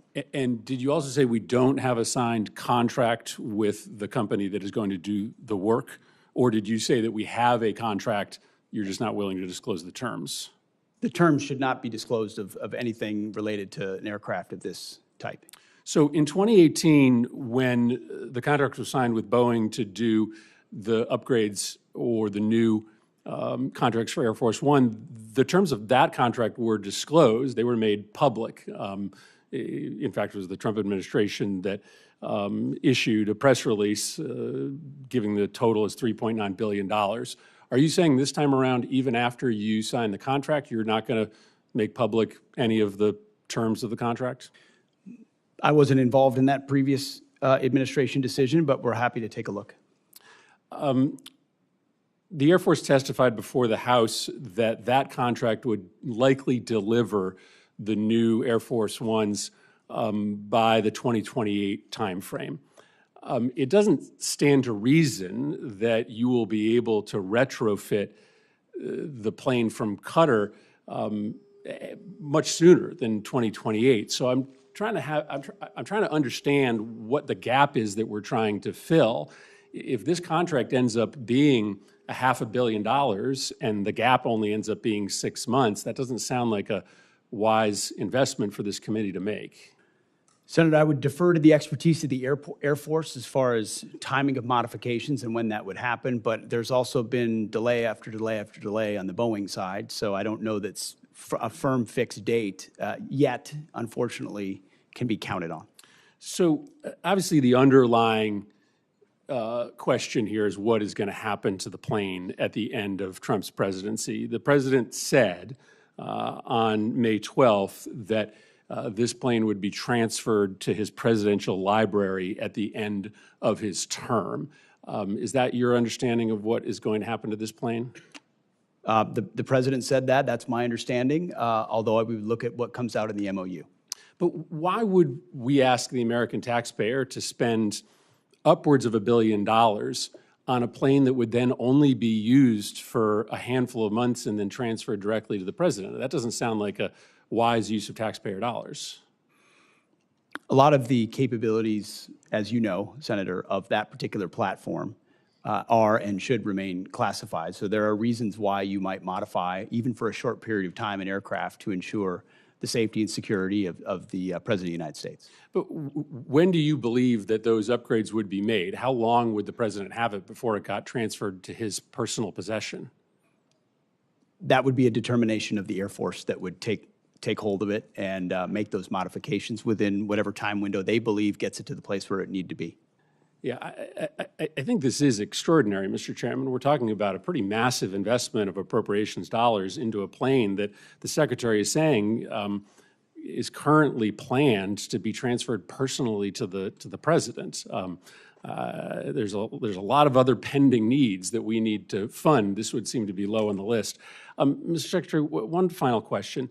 Obviously, you know that there is a concern in the public about a double standard that is applied to protest, sometimes protest that turns violent. The president, when he came into office, issued pardons to the individuals that attacked the United States Capitol, including those individuals who beat savagely police officers. You have deployed the National Guard and readied Marines in a way that many people think is unnecessary given the state and the local resources. So maybe let me ask the question this way so that you can assuage people's concerns that there is a double standard. The National Guard was deployed here on January 6th, and that was a decision made by the Department of Defense. Do you support that decision? Do you believe that that was the right decision to deploy the National Guard to defend the Capitol on January 6th? All I know is it's the right decision to be deploying the National Guard in Los Angeles to defend ICE agents who deserve to be defended in the execution of their jobs. But I think it's important to know whether you think it was also important to have the National Guard defending the United States Capitol when there were violent protesters here on the president's behalf, to make sure that folks know that you care about protest, whether it's against the president or on behalf of the president. Senator, I was in the Washington, D.C. National Guard when that happened and was initially ordered to go guard the inauguration of Joe Biden. But because of the politicization of the Biden administration, my orders were revoked. And ultimately, because of the politics that were being played inside the Defense Department by the previous administration. But you support the decision made on January 6th to send the National Guard here to defend I the support the Capitol? decision that President Trump made and requesting the National Guard that was denied. So you do not. President Trump you do not support the requested decision. support You do not for the support National the Guard decision in to send the advance National and was Guard here denied. to defend the Capitol. I think that speaks to the worry that many Americans have that there is a double standard, that you are not willing to defend against attacks made on our democracy by supporters of the president, but you are willing to deploy the National Guard to protect against protesters who are criticizing the president. That's not how our taxpayer dollars are supposed to work. They're supposed to be used to defend the United States, no matter the nature of the political affiliation of the protesters. Thank you, Mr. Chairman. Senator Baldwin. Thank you, Mr. Chairman. I want to follow up on a couple of lines of questioning. Just specifically, Mr. Secretary, what is the authority that the administration is using to deploy active duty Marines to California neighborhoods? What authority? Senator, the president has constitutional authority in order to support. Cite the provision of the Constitution. I'd have to pull up the specific provision, but our Office of General Counsel, alongside our leadership, has reviewed and ensured in the order that we set out that it's completely constitutional for the president to use federal troops to defend federal law enforcement. Look, I'd like to know the specific constitutional statutory authority. The president made it clear that he relied on Section 12406 of Title 10 with regard to the National Guard troops. I need to know the authority that he is relying upon in terms of active duty Marines being deployed to California neighborhoods. Senator, so you'll there's follow up plenty with of- me? Yes, Senator, but there's Thank plenty you. of precedent of active duty troops being used to support law enforcement, historical precedent. I'm not disputing that. I am just asking you to cite the authority under which the active duty Marines are being deployed to California It's in the order, ma'am, neighborhoods. but we'll make sure we get it to you as well. Thank you. I want to dovetail on a couple of other comments also with regard to the lack of specific detail in the budget request for the Department of Defense. I take great pride in Wisconsin's contributions to our national defense, and that includes many Wisconsinites who are hard at work building the Constellation-class frigate. There is no mention of frigate procurement, just like Senator Collins noted that there's no mention of destroyer procurement in the budget materials that you provided to this committee. My state makes the frigate. I'd also note that there's no mention of the destroyers, as I said. So really, we are looking at a very incomplete budget request when we are just 4 months out from the beginning of the next fiscal year. Mr. Secretary, this committee takes the appropriations process seriously. I take the hard work of Wisconsin's shipbuilders seriously, and I'd like your commitment to provide this material to the committee expeditiously so we can do our work. Senator, we'll make sure you get all the information, but what I would say is this is a historic investment in shipbuilding, both the defense industrial base and ships. In Wisconsin, and particularly related to the frigate, it's been a program with a lot of problems and a lot of delays and a lot modifications that have led to serious Navy challenges. has called for many modifications to the plan that has.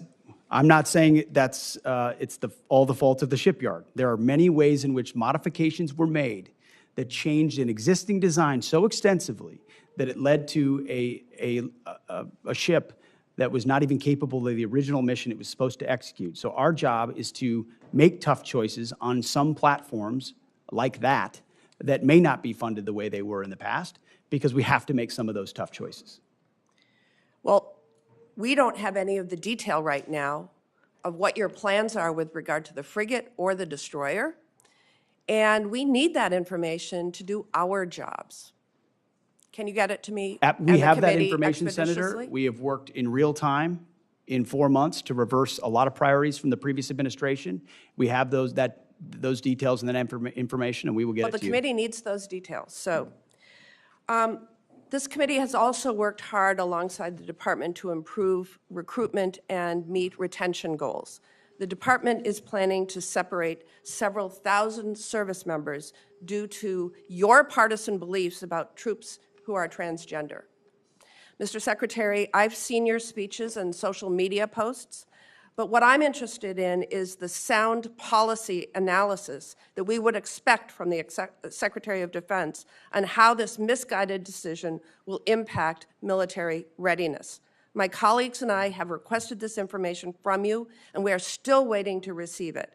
And so I will ask you now, what assessment did the Department of Defense conduct prior to implementation to evaluate the impact that this policy would have on our national security? Moreover, what is the cost to recruit and train thousands of individuals of comparable experience and skill? Thankfully, recruiting is not an issue. It's at historically high levels, and we're proud of the cross-section of Americans that are joining. What analysis did you do? We did extensive analysis, Senator, and we agree with the assessment of the executive order that was issued by the White House that there are mental health issues associated with gender dysphoria that complicate military service and readiness, and as a result, we made the decision. I have asked for that analysis. Please provide it to me and the committee. We will provide it. And then, Mr. Secretary, I think we can all agree that we are at a critical point in our history with respect to global threats that need to counter adversaries like China and Iran. You've gotten a number of questions along those lines. And I'm disappointed that you are instead focusing on a class of ships named for civil rights leaders. You chose Pride Month to direct the Navy to rename a ship named for Navy veteran Harvey Milk. This committee will continue to pursue serious work in the interests of American national security, and I ask you to choose to join us in that endeavor. Senator, we're not interested in naming ships after activists. That's the stance we're taking.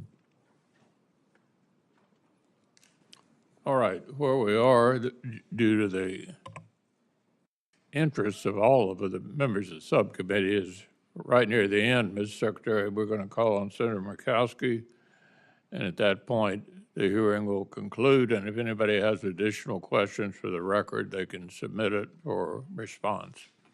Senator Murkowski. Thank you, Mr. Chairman. Gentlemen, Mr. Secretary, General Kaine, welcome, welcome. And I also want to recognize, General, your trip north to Alaska last week or 2 weeks ago. We appreciate that. We all know, everyone in this room knows the strategic role that Alaska plays when it comes to being on the front lines, whether it is the threat from China, Russia, Iran, North Korea. We're sitting up there. We host the backbone of our nation's missile defense there at Fort Greely, advanced fifth-generation fighters at Eielson and at J-Bear, critical long-range radar and surveillance systems throughout the state. We've got key airborne forces at J-Bear, Fort Wainwright. I mean, it's good. It's solid. We appreciate it, and we think that we're in a pretty critical place, and we think that you recognize and acknowledge that we're in a pretty critical place. And yet the FY25 Defense Budget Overview document that was released under the last administration stated that the goal of the budget request in terms of the Arctic was to, quote, develop a monitor and respond approach. I thought that that was a pretty passive approach in a highly critical region. We don't need to go into how many icebreakers we have versus Russia. The good news is that with this reconciliation bill that we're talking about, we move to make a difference in an aggressive way that is really, really important. But I will share with you that I'm a little bit frustrated where we've got stated support for the role in the Arctic region, and I'm assuming that means the U.S. Arctic region. There's a seeming fixation on Greenland that I think sends, I don't know whether it's a troubling signal or a mixed signal, that we're looking past the significance of the U.S. Arctic and the area that is already part of the United States, and happily so. But I like to remind people, everything that the administration wants in Greenland, when it comes to strategic location, when it comes to resources and minerals, we've got it on the U.S. side. So I think any serious Arctic policy has to start with a serious investment in Alaska. We've built it. We need to do more. I would just ask both you, Mr. Secretary, and General Kaine, your view of the strategic importance of Alaska and more importantly, the broader Arctic, because this is really, when we're talking about DoD posturing to make sure that we're deterring adversaries in the region. I just came from a relatively uncomfortable exchange with the Army Corps of Engineers. We don't have a deep water Arctic port in the United States. Everybody says it's important, and the signal of importance that we got was a $3 million placeholder in the budget. To me, that doesn't signify significance. I'm going to stop talking to listen to both of you. Thank you. Thank you, ma'am. I agree with you. It's difficult to understate the strategic significance of Alaska, whether you're looking in Indo-PACOM, whether you're looking at Russia, whether you're looking at the Arctic, whether you're looking at space-based capabilities, whether you're looking at energy. You name it, it's both a defensive posture, but also a power projection posture that is centrally a central focus of how we plan. Senator, first, thanks for letting me visit up there. I got a full range of academics from your colleague about Billy Mitchell and air power history. How many times did you hear that? Ma'am, only a few. Okay. But, you know, as the Secretary said, the northern flank is critical, and it's in the right place on the globe for us to be able to do a lot of things from that power projection platform. And so as the department considers through the Secretary force rail, I know it will be high on our radar. Well, I appreciate that, and appreciate the continued focus.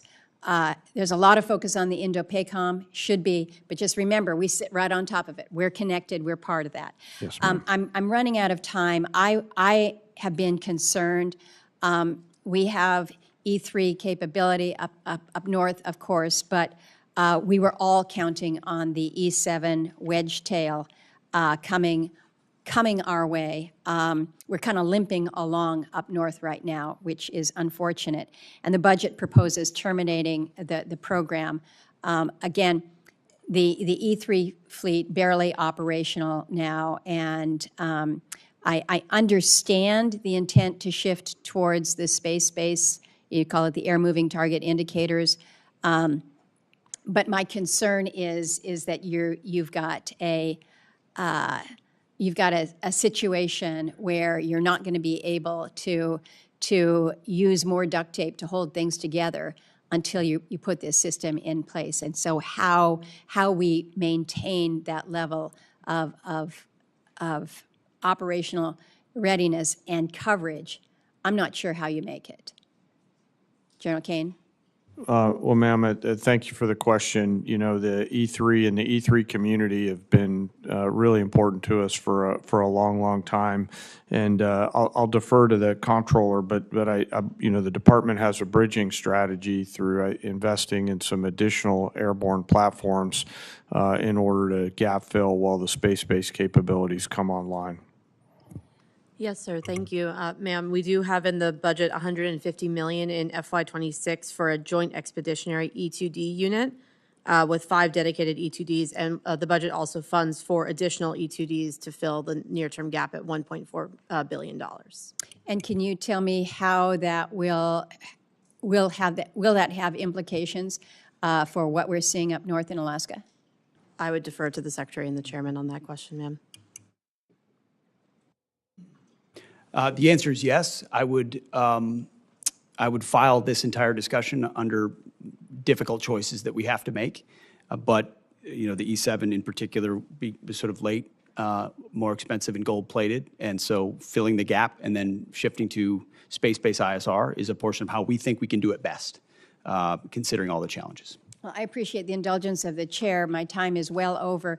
If I can get, if your teams can come back with us to just give us a little bit of a walkthrough in terms of what we can be expecting in this space, I would appreciate it. Yeah. Thank you both. We will. Thank you all. Thank you, Senator Murkowski. Members of the subcommittee will have a week to get questions in for the record, and we'd request witnesses to respond within 30 days. So the subcommittee stands in recess, subject to the call of the chair.